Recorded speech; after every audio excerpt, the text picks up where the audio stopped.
भारत का इतिहास बहुत पुराना और समृद्ध है, लेकिन क्या आप जानते हैं कि हमारे देश का असली नाम क्या है?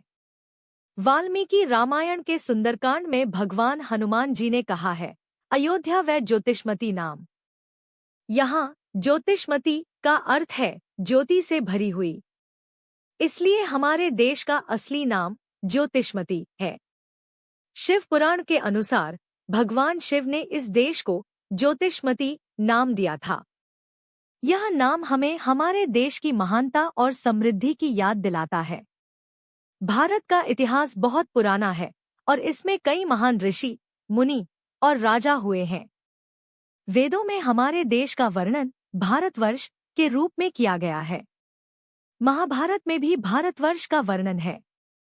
यहाँ पर कई महान युद्ध हुए, जिनमें से एक था महाभारत का युद्ध।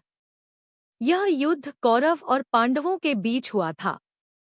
भगवान कृष्ण ने इस युद्ध में भाग लिया था और अर्जुन को गीता का ज्ञान दिया था। गीता में भगवान कृष्ण ने कहा है, कर्मण्येवाधिकारस्ते मा फलेषु कदाचन।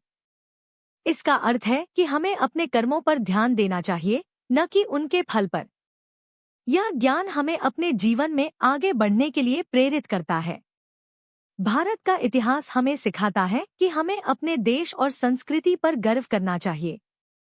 हमें अपने पूर्वजों की महानता को याद रखना चाहिए और उनके दिखाए हुए रास्ते पर चलना चाहिए। भगवान राम ने कहा है, एको धर्मः परो धर्मः।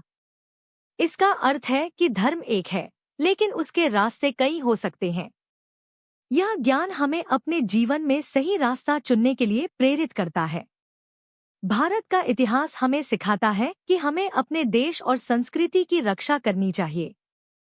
हमें अपने पूर्वजों की महानता को याद रखना चाहिए और उनके दिखाए हुए रास्ते पर चलना चाहिए।